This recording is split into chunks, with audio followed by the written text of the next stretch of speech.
Good morning, children. Have a pleasant day. I hope you all are safe at home. Before going into the lesson, I want to tell you something. We all are here for a purpose, and that is to love God first and love our neighbors as ourselves. Today we are going to see about human excretory system. First we'll see what is excretory system. Metabolic activities continuously takes place in living cells.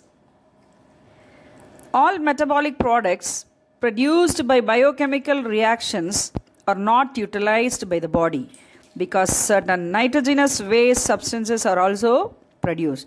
They are called excretory products. In human beings, urea is a major excretory product. The tissues and organs associated with the removal of waste products constitute the excretory system. Is it clear about excretory system? Yes. Some of the excretory organs other than kidneys or skin, which remove small amounts of water, urea and salts in the form of sweat.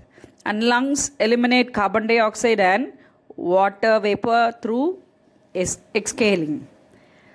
And if the waste products are accumulated and not eliminated, they become harmful and poisonous to the body. Hence, excretion plays an important role in maintaining the homeostatic condition of the body. First, we'll see about skin. Skin is the outermost covering of the body. It stretches all over the body in the form of a layer. It accounts for 15% of an adult's human body weight.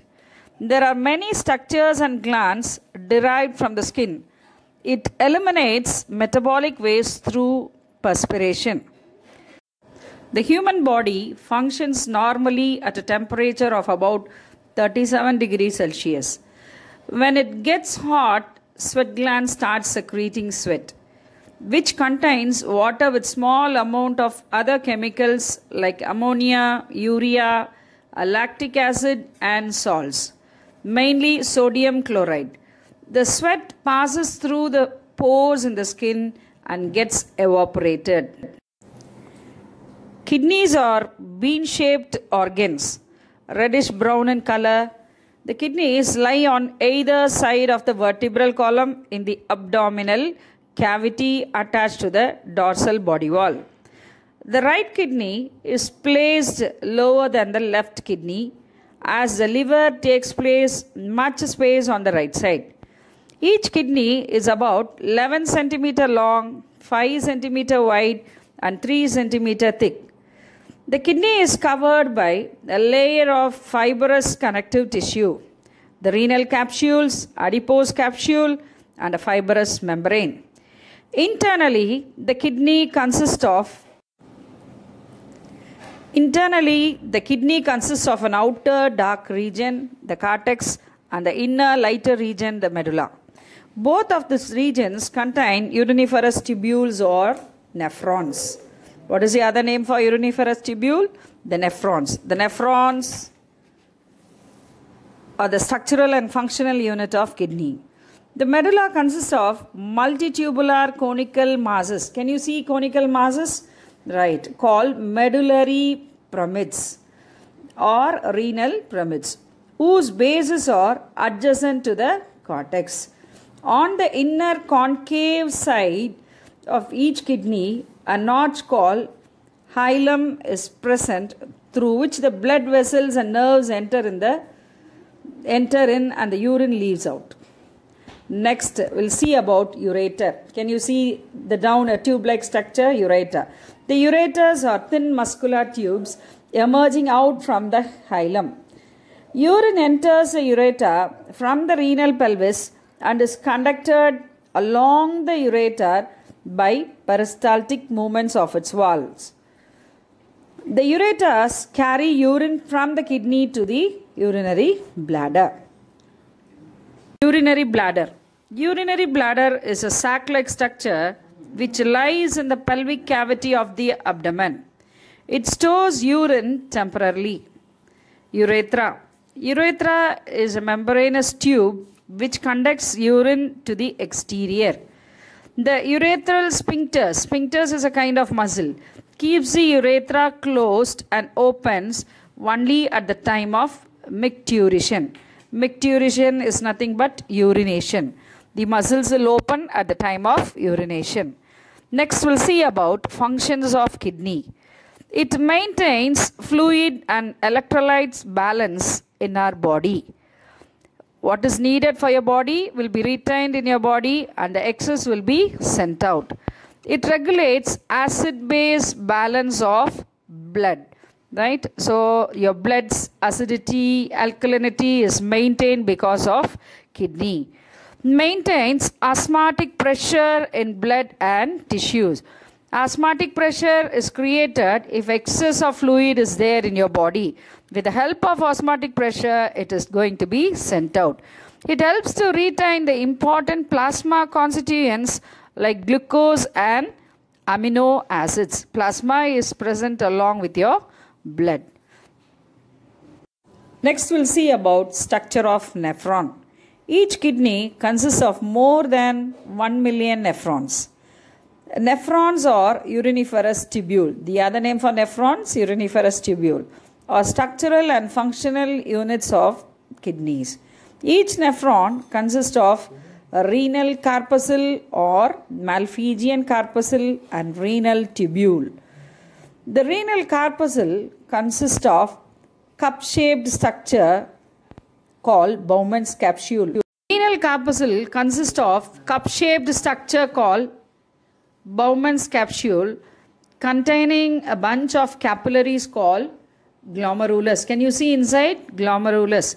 The blood enters the glomerular capillaries through afferent arterioles and leaves out through efferent arterioles. Is it clear? When it enters through afferent and leaves out through efferent arterioles. The Bowman's capsule continues as renal tubules, which consist of 3 regions. All these tubules together, they are dividing that into 3. The first part, we call it as proximal convoluted tubule, which comes out from glomerulus. Then second, it is continued with U-shaped loop called Henel's loop. And the third, convoluted tubule. What do you mean by convoluted? You can see the turnings, right? That we call it as convoluted. The last part is the distal convoluted tubule. The distal convoluted tubule opens into the collecting tubule. Can you see one straight stick-like structure? Right. That is going to be the collecting duct. The nitrogenous waste are drained into the renal pelvis, which leads to ureter and stored in the urinary bladder. Urine is expelled out through urethra. Next we'll see about mechanism of urine formation. The process of urine formation includes the following 3 stages. The first one is glomerular filtration, tubular reabsorption and tubular secretion. First we'll see about glomerular filtration. Urine formation begins with filtration of blood through epithelial walls of glomerulus and Bowman's capsule. This cup-shaped green-like structure is called Bowman's capsule. The filtrate is called glomerular filtrate. Both essential and non-essential substances present in the blood are filtered. Continued with glomerular filtration, continues the tubular reabsorption. Now the filtrate is ready. The filtrate in the proximal tubule consists of essential substances such as glucose, amino acids, vitamins, sodium, potassium. After absorption continues the tubular secretion. Substances such as hydrogen ions, potassium ions are secreted into the tubule. This tubular filtrate is finally known as urine, which is hypertonic in man. Finally, the urine passes into the collecting duct through the pelvis and through the ureter into the urinary bladder. When the urinary bladder is full, the urine is expelled out through urethra. What is urethra? The opening of the urinary bladder. This process is called micturition. A healthy person excretes 1 to 2 liters of urine per day. If kidney does not function normally, people undergo for artificial kidney or dialysis. When kidneys lose their filtering efficiency, excessive amount of fluid and toxic waste accumulate in the body. This condition is known as kidney failure. For this, an artificial kidney is used to filter the blood of the patient.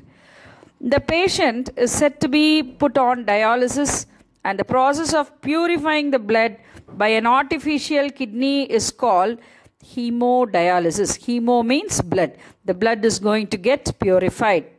When renal failure cannot be treated by drugs or dialysis, the patients are advised for kidney transplantation.